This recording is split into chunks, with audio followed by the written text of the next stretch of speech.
Alright folks, part C, nearly there. As you can see, I'm here with you, holed up on this chair for the past 3 days. I haven't showered and my beard has started to grow more stuff than hair.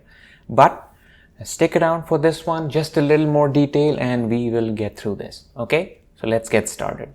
Okay, so this is part C, information about relationship to be filled out by the sponsor and the principal applicant. Obviously, we've been through this. If you are representing your spouse or you're filling out the application on their behalf, only one person is enough to fill that application. Okay, so I'm doing this application on behalf of my wife who is in India at this point. So I'm going to be filling out this form.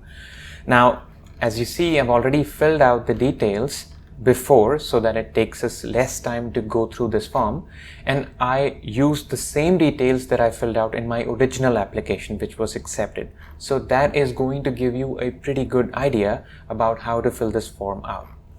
So basically this is about you telling the story of your marriage. Where did you meet? How did you meet? Who introduced you? Was it an arranged marriage? And who was aware about the marriage? So the idea is to tell as good a story as possible so that it sounds believable, it is concise, it is clear, and it is verifiable. Because you will be attaching additional documents to prove whatever story you tell here. So let's get started with the story. When was the first time you met in person? So for me, it was actually a pretty sweet moment. My wife came to receive me at the Indira Gandhi International Airport, New Delhi, and that was the first time the two of us actually saw each other live, because up until that point we were chatting on WhatsApp and Facebook. It was an arranged marriage, so you know how it goes. So I wrote New Delhi, Indira Gandhi International Airport, Terminal 3, underwear. I wrote the date that I met my wife. Describe the circumstances of your first meeting. Suyash, sponsor, had landed in India. Apurva, applicant, came to receive him at the airport. Very clear, very concise, makes the point. Okay, so this is a good explanation. Next, did anyone introduce you? Yes. So in my case, my sister had introduced us. Whoever introduced you to, whether it's your family or one of your friends, put the name of that person here. It helps make that case stronger. Because if you have a reference letter from that person who introduced you to attach in the supporting documents checklist, that makes your case stronger. Okay, so list that name carefully. It will come in handy down the line. Did you have any contact before you met in person? For me, it was yes. If yes, give details.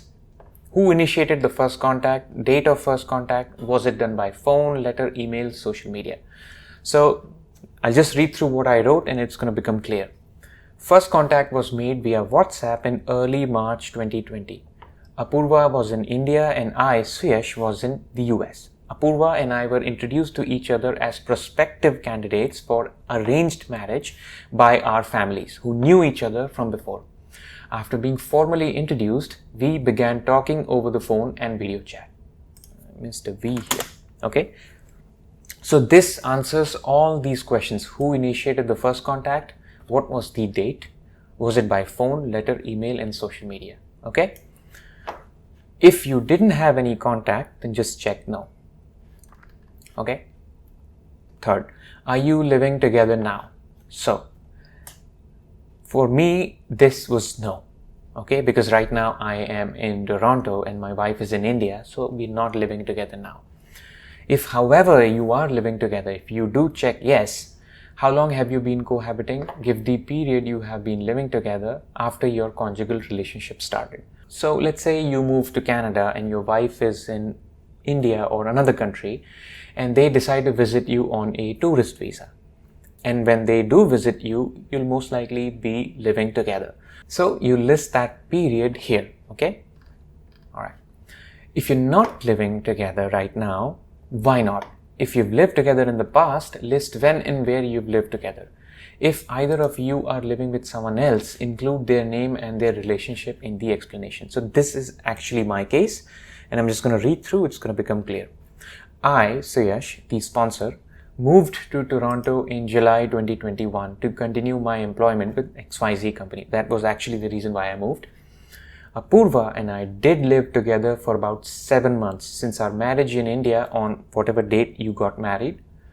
We lived at my house at the address of your house in India. Okay?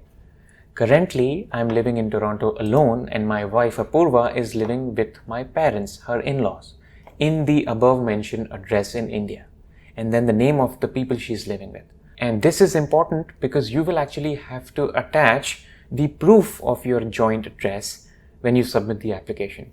So the address that I've listed here in Indore, I actually have proof which states that my wife and I were living together.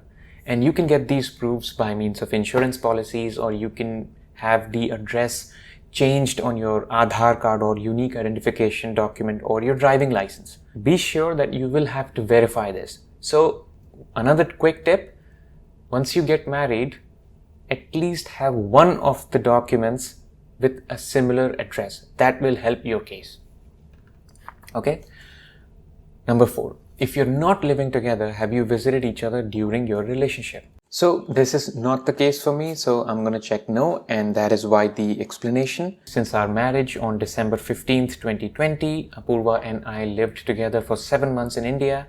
In February 2021, I submitted an application for Apurva for temporary resident visa so she could come with me to Toronto. But due to the pandemic, all biometric centers were closed in India and she could not get an appointment for fingerprinting. By the time the biometric centers opened, which was late June, I had moved to Toronto on 12th July 2021 to continue my employment. By then, Apurva was past the deadline for biometrics for TRV or temporary resident visa application. So I'm sending this application from Toronto to sponsor my wife's permanent residence now so she can come live with me permanently. I don't think I could have written a more detailed explanation for this question, and it could be unique for every one of you, but this was just to explain how clear and concise it has to be. The idea is you provide enough information to the IRCC officer so that they don't feel the need to ask for additional information. Because remember, being asked for additional information does not disqualify you, but it will cost you time in your application process. So why give the officer an opportunity to doubt your case? Provide something as detailed and clear as this one, and you will have no problem getting to the next step. If you are actually living together, then you'll have to provide details about your visits. So let's say I am in Canada and my wife decides to visit me from India. Obviously, she'll have to get a tourist visa. And it's a temporary visa, so there's going to be dates where she enters Canada and will have to leave Canada. Okay, so who traveled to visit whom? So this could work either way. I could actually travel from Canada to India to visit my wife. My wife could travel from India to Canada to visit me, and both those trips will be documented via stamps on the passport. So that will be submitted as proof for whatever you fill out here. Did you stay together at the same location? If yes, check yes. If no, then check no, and then explain why not. And where did you stay? Okay. What language do you use when communicating with each other? So my wife and I primarily use Hindi, but we also use English sometimes. How often do you communicate when you are not together, and how? We communicate every day via WhatsApp call, video or FaceTime. We also occasionally chat via Facebook Messenger and Instagram Messenger. So one more thing I'd like to mention here.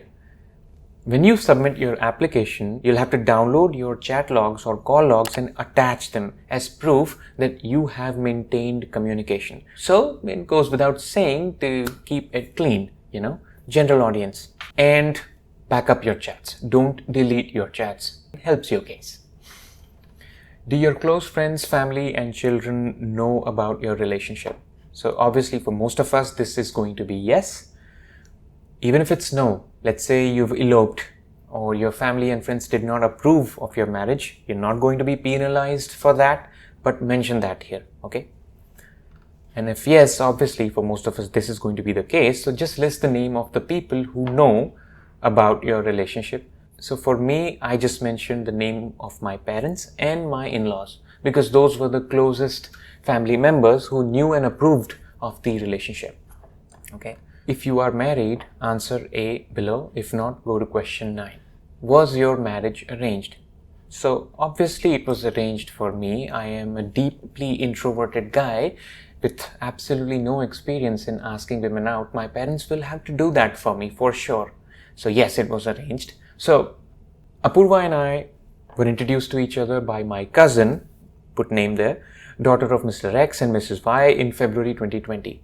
At the time, Apurva was living in XYZ city, state, pin code, country, and I was living in the United States. So our meeting was online. Okay. This answers where. Okay. My cousin's mother, name of the mother, is the real sister of my father, name here. Just a little bit of background about who introduced you, okay? Because this is the same person, remember, as we discussed here in this section, who is going to provide a reference letter to validate your marriage. So mention the name of the same person here. It's all about consistency. Then my cousin knew Apurva and her family as they grew up in the same town XYZ in the state of Madhya Pradesh, India.